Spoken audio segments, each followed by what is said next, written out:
তো দেখতে পাচ্ছ লাউ শাক, তো বানাবো লাউ শাক।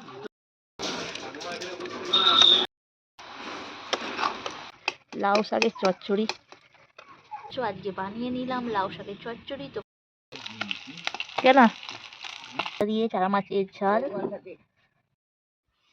একটু গরম জল করব।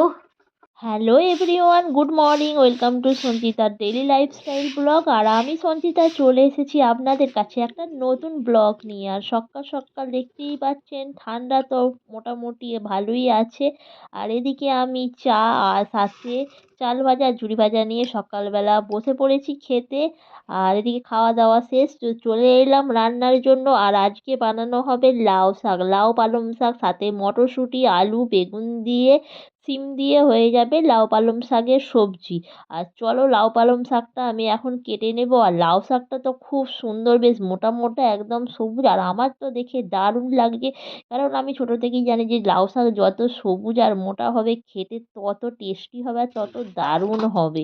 তো আমার তো বেশ মজা হচ্ছিল, অনেক দিন বাদ লাউ শাক খাবো। লাউ শাক খেয়েছি কিন্তু অনেক দিন বাদ এই শীতের লাউ শাকটা খাবো, তো বেশ ভালো লাগছে। আর পালং শাকটাও সেই কচি, মানে এত সুন্দর লাউ পালং শাকের সাথে হয়েছে। তো আমি সেরকম কিছু বানাবো না। আর এই যে দেখতে পাচ্ছ বানিয়েছি মসুর ডাল, একটু কাট কাট মসুর ডাল, একদম শক্ত শক্ত। আর মসুর ডালটা এই মানে খেতে জাস্ট দারুণ লাগে। আর আমাদের এই যে রান্না পান্তার সময় এই ডালটা হয়, আমার তো হেভি লাগে, পান্তা ভাতের সাথে একদম জমিয়ে খাই। তো চলো এখন পান্তা ভাত খাবো না, এখন গরম ভাতের সাথে খাবো।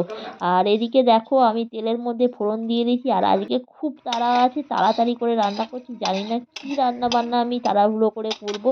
এদিকে তেলের মধ্যে দিয়ে দিয়েছি পাঁচ ফোড়ন, সাথে দিয়ে দিয়েছিলাম তেজপাতা আর একটা শুকনো লঙ্কা।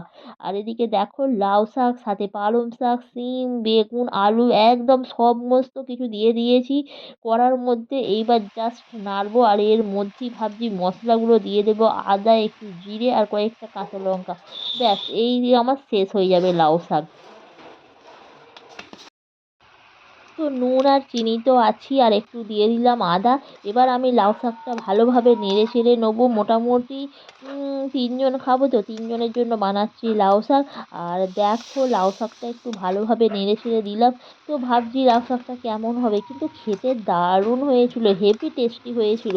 একদম সিম্পলভাবে নর্মালভাবে বানালে ভাবি হয়তো আমরা যে খেতে ভালো হবে না, কিন্তু বেশ মোটামুটি ভালোই হয় খেতে। যদি মানে শাক যদি সুন্দর হয় টেস্ট তো হবেই, তাই না? আর দেখো জলটাও দিয়ে দিয়েছি। আর ভাবছিলাম সিম তো দেবো না, তারপর ভাবলাম চলো সবই যে কাল দিচ্ছি তাহলে সিমটাই বা কেন দেবো না, আর সিমটাও দিয়ে দিয়েছিলাম তার মধ্যেই। তো দেখো এবার একটু মানে শাকটা সিদ্ধই হয়ে গেছে, একটু নেড়ে চেড়ে দিচ্ছি। আর নেড়ে চেড়ে দেবার পর যেহেতু আজকে আর কোনো কিছুই টেস্ট করিনি, মানে নুন ঝাল চিনি কিচ্ছু টেস্ট করিনি, এমনিই পুরো একদম বানিয়ে নিচ্ছি। যাই হোক এতদিনের অভিজ্ঞতা, ঠিকঠাক তো হবেই, তাই না? দেখো শাকটা আমি পুরো বানিয়ে ফেলেছি। কেমন হয়েছে লাউ শাকের চচ্চড়িটা কমেন্ট করে অবশ্যই জানিও। তো আর এই যে দেখতে পাচ্ছ একদম এক আঙুল করে বাটা চারা, এই মাছটা যে কি টেস্টি হয় তো কি বলবো, মানে পুকুরের একদম বাটা চারা। আর এই শীতে মানে একদমই বাটা মাছ পাওয়াই যায় না, যেহেতু ঠান্ডার জন্য মানে এই মাছ খুবই কম পাওয়া যাচ্ছে। আর এই ঠান্ডার মধ্যে এই এলো এক আঙুল করে বাটা, মানে এত টেস্টি হয়েছিল কি বলবো। মাছগুলোকে ভেজে নিলাম, যেহেতু আজকে মানে তিনজনের মতো খাবো তো খুবই অল্প মাছ। আর একটু ধনেপাতা টমেটো দিয়ে করলাম, মানে মাছের ঝালটাও হয়েছে সেই স্বাদ, মানে এত সুন্দর হয়েছে।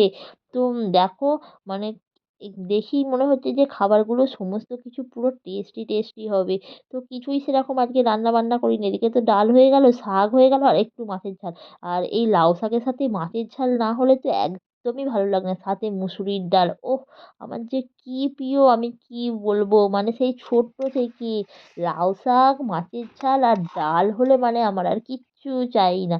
তো এটাই মোটামুটি খাবার দাবার হয়ে যায়। আর এদিকে দেখো মানে ঝোলটা পুরো ফুটো ফুটো হয়ে গেছে, মাছটাও দিয়ে দিয়েছি, তো মাছটা আমি এবার নামিয়ে নেব। আর নামিয়ে নিলেই আমার কাজ শেষ। আর এবার তারপরে মানে ধোয়াধুয়ি করে মাজামুজি করে এবার আমি বসে পড়বো খেতে। তো দেখো মাছের ঝালটাও দেখে মনে হচ্ছে যা দারুণ হয়েছে না। আর ওহ এদিকে বলতেই ভুলেছি ভাতটা তো বাকি ছিল, তাই না? তো দেখো একদম সবাই মিলে ঠাকুমা, বাবা, আমি সবাই মিলে খেতে বসে পড়েছি। আর সবাই বলছে যে শাকটা এত সুন্দর হয়েছে আর মাছের ঝালটা মানে সব রান্নাগুলো একদম ফাটাফাটি হয়েছে। তো তোমাদের কেমন লাগলো ভিডিওতে অবশ্যই জানিও কিন্তু। Tata, bye bye.